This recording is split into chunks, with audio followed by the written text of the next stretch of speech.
Welcome to this edition of the Million Dollar Mastermind podcast.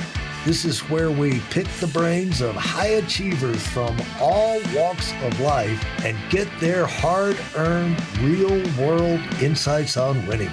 I'm your host, Larry Weidel.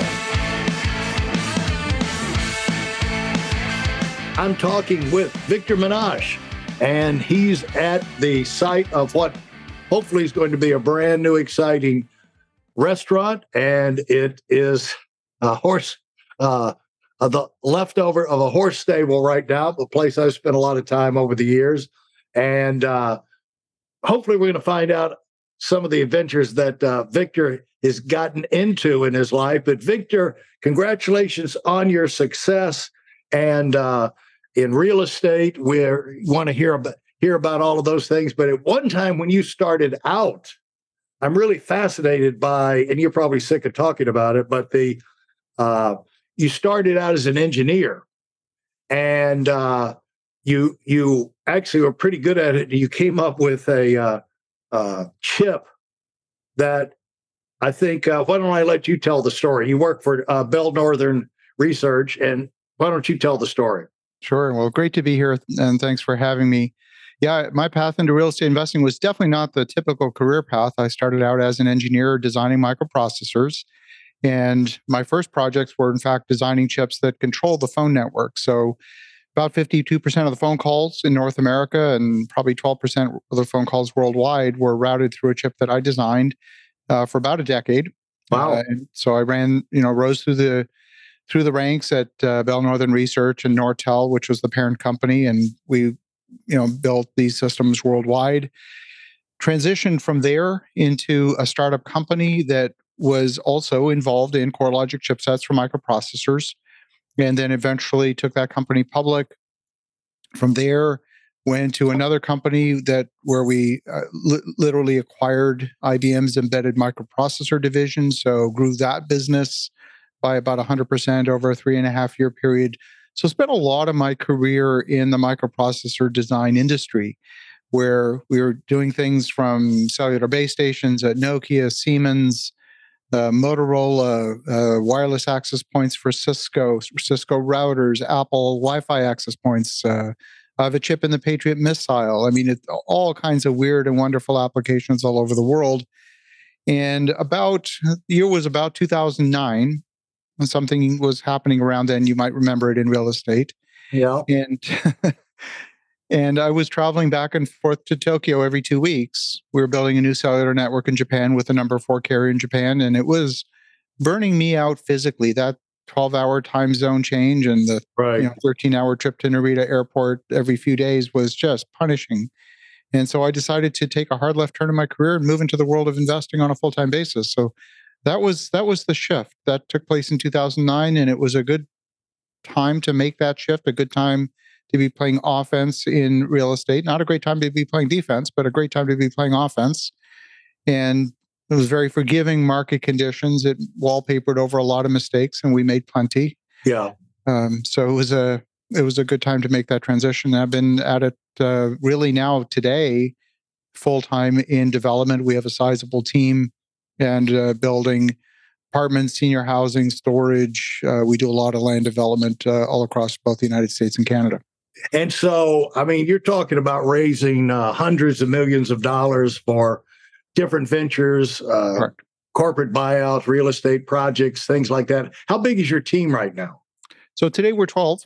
And so it's not huge, but it's not tiny either. Yeah. The core team is 5 partners, and we have staff and interns and other associate partners on various projects. Mm-hmm. So our average staff meeting call every day, we're about 12 people on the call. Now let's talk about when you're, for people who don't know, when you work as an engineer with a big company, when you design something, that's not your patent, is it? No. In fact, when you join a big company like Nortel, Nortel doesn't exist anymore, but any company of that scale, you're going to sign as part of your employment agreement an assignment of patents. So whatever patents you acquire, you are going to assign those to your employer. So while your name might be on the patent, as my name is on 3 patents, I don't own them. I just have my name on them, and in that case, Nortel owned them. Yeah, and hopefully that had a positive influence on your annual year-end bonus when you got half of the world using your chip, but nothing like owning it yourself. Did those thoughts go through your head? That's the difference between being a business owner and being an employee. Yeah. Right. You, as an employee, you've got some upside but no downside. Yeah. And as a business owner, it all rests on your shoulders. Yeah. So how did you come up into the engineering world and get in that position? What were some of the first leanings you had and first steps you made? Because that was probably a pretty good position, that you were in when you were in that, able to even design. Oh, absolutely. Yeah. It was a great phase in my career. Absolutely. And I knew from the time that I was a teenager, if you had asked me when I was 12, 13, 14 years old, what do I want to be when I grow up? I would have said, yes, I want to be an electrical engineer. Now, I really didn't know what that meant. It just sounded cool. In retrospect, I really didn't know what it meant, but it was a really great career and enjoyed it tremendously. It was something I knew I wanted to do right from a very early age. Was this just something magnetic in the air, or did you know some electrical engineers, or what? How did that thought get in your mind? Because the thought that I would have had in my mind at 13 or 14 years of all the things I don't want to be, it's an engineer, and especially an electrical engineer. I can't get ohms and watts and calculate. I can even get the basic, simplest, kindergarten formula straight in my head, so. It's funny. It's something that's absolutely second nature for me. It just feels like it fits. Now, my mother was an architect, so it's not like I had it in the family or anything like that. My father was a dentist, so nothing there either to connect the dots. But my mother was self-taught as a structural engineer. So she was actually the second woman in history to graduate in architecture from Cornell University in New York, and she designed some landmark buildings in Manhattan. So I, had that legacy. I had the legacy of my grandfather holding about 60 patents, who I actually never met him. Really? But it was ingrained in me early on from a very early age that, here was your grandfather. Look at all the things that he did. Look at all his inventions. And, right. I still have a drawer full of 60 some patents of his. Wow. In my files. And that's cool. So that ingrained in me the notion that I could do anything. Mm-hmm. And that just got instilled in me from a very early age. And so as you're coming up, it's a matter do well in school, not a lot of entrepreneurial challenges there. Did you get any taste of the entrepreneurial life early on, or was that just later? Absolutely. As a teenager, I ran a stage lighting company, and I used to do sound reinforcement. I, DJ'd for all kinds of, weddings and dances and all that sort of thing, but did a lot of sound reinforcement for theater and rock and roll, toured a lot with some admittedly big name acts.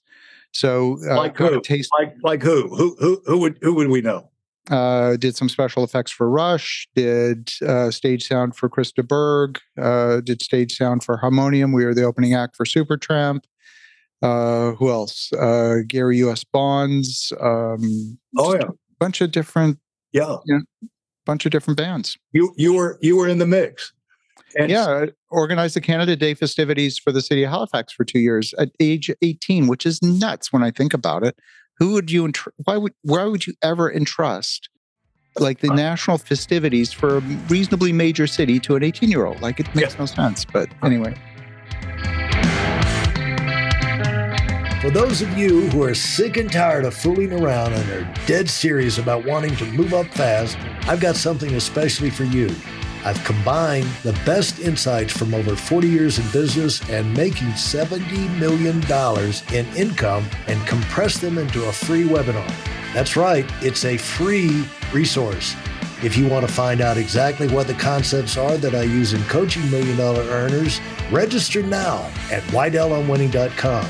You'll discover the 5-part framework used by so many to reach their financial, personal, and professional goals. You can find that link in this episode's show notes.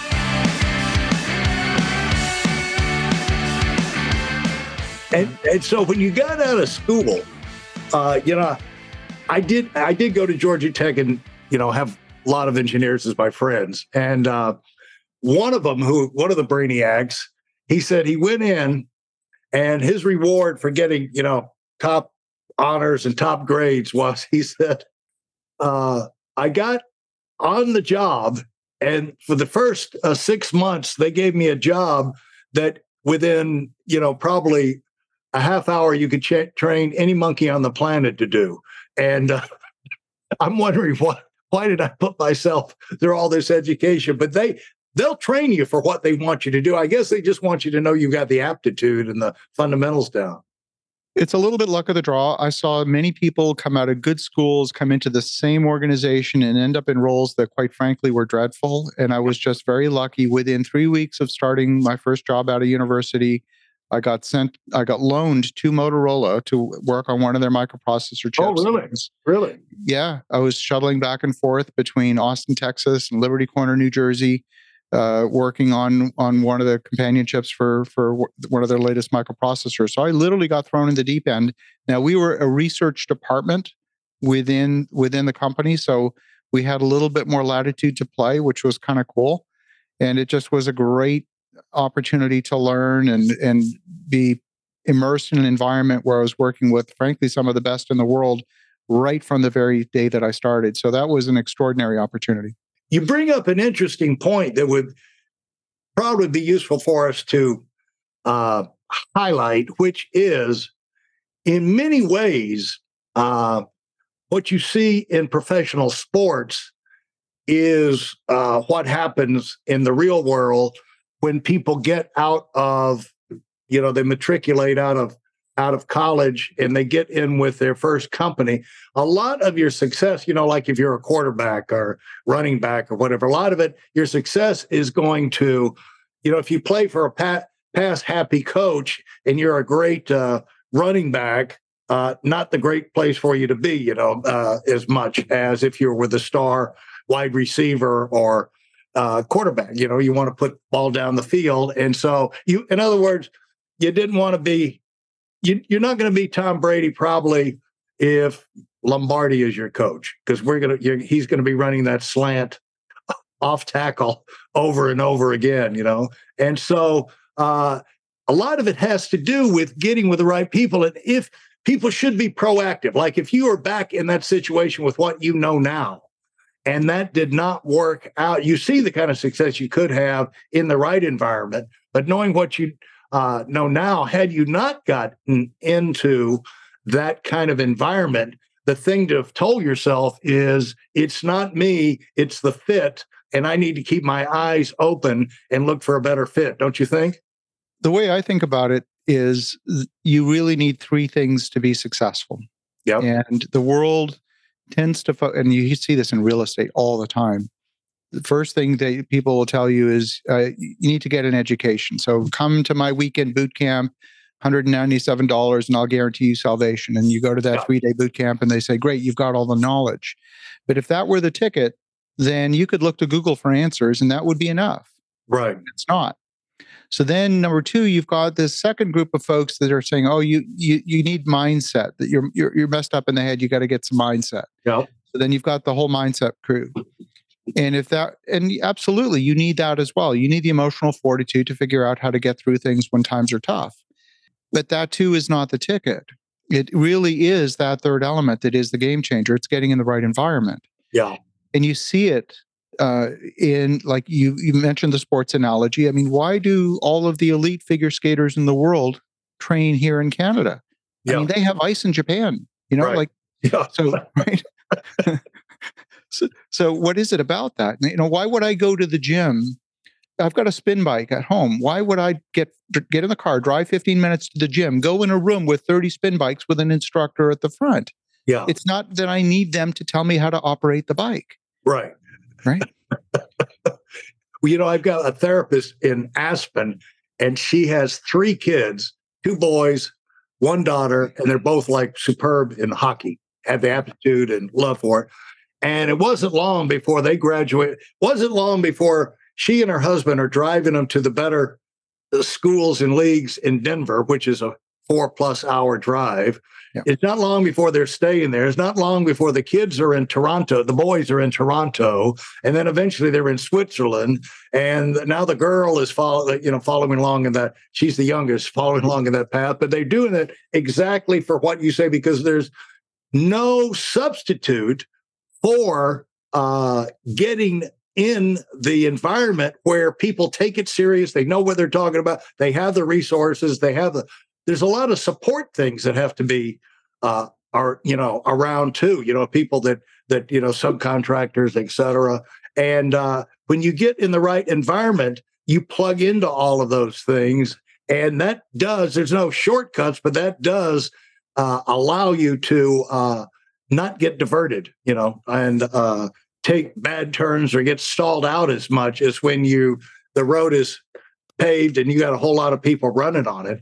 And so what were some of the things that, at 18, you had that experience of running things for the city. How quick did you move up and find yourself in, moving up ahead of the herd in responsibility and opportunity once you got in the real world? I've always experienced that most of my life, and I think some of it has to do with my upbringing. So when I was a young child at 5 years of age, my mother was diagnosed with cancer for the first time when I was 5, and she died on my 18th birthday. So, yeah, and so what I knew growing up was a sick mom. And so a lot of responsibility was put on me from a very, very early age. And even when I was going through high school, my parents, they knew that, we didn't know, but they knew that her time was limited. So they would travel the world. Like they would disappear for 90, 110 days on the Queen Elizabeth on a round the world cruise. And my sister and I would be left at home alone, going to school, cooking for ourselves. Think about it. It's nuts. You're a 16-year-old. You leave a 16 and a 14-year-old at home alone for 4 months. Oh, no. Right? Yeah. I couldn't imagine it. But that was actually my upbringing. So we learned how to be responsible at an early age. And was I robbed of my childhood? Maybe a little bit, but I learned that responsibility at an early age. So I never shied away from it. Yeah. And what do you think when you came in the door, what was in your mind when you got that? Was this the dream company? Was it known? How did you check that out? You're in school. You want to get, you want to have some success. You want to be in the right place. How did you check it out? What I did in my senior year, I knew that I wanted to be involved in microprocessor design. So for my senior year project, I designed together with a study partner. We designed a microprocessor as our senior year thesis project, which was a huge undertaking, just head and shoulders above whatever anyone else in the class did. And the head of our department mentioned it to the recruiter from Bell Northern Research, who happened to be on campus, and he was there to interview graduate students. And he said, "Yeah, but there's a couple of undergrads I'd like you to meet." And so we met with him, and a week later, we were being flown to Ottawa. I was being flown to Ottawa to come meet with this particular department, and then a week later, I had a job offer in my hands at what, frankly, was my dream job. I could not have architected it any better. I really couldn't have. And so you show up on the scene. Now, what did you do to hit the ground running? I think what I had just done, almost in some ways, years of preparation for it, in the sense that a lot of the leading edge research was coming out of either Berkeley or Stanford University, and I had read all of the papers from Dave Patterson or John Hennessy, who later went on became president of Stanford University, and just really was in tune with the latest research. So I could go in even as a newbie, as a rookie, but really almost at a peer level with the others in the department. So that, I think, was part of it. Thanks for listening to the Million Dollar Mastermind. If you felt there were any valuable takeaways from this episode, please take a minute and leave us a 5-star review. Your feedback is important and really helps us get the word out to a wider audience. Remember, we have a valuable webinar that is absolutely free. Register for it right now at weidelonwinning.com. Thanks for listening.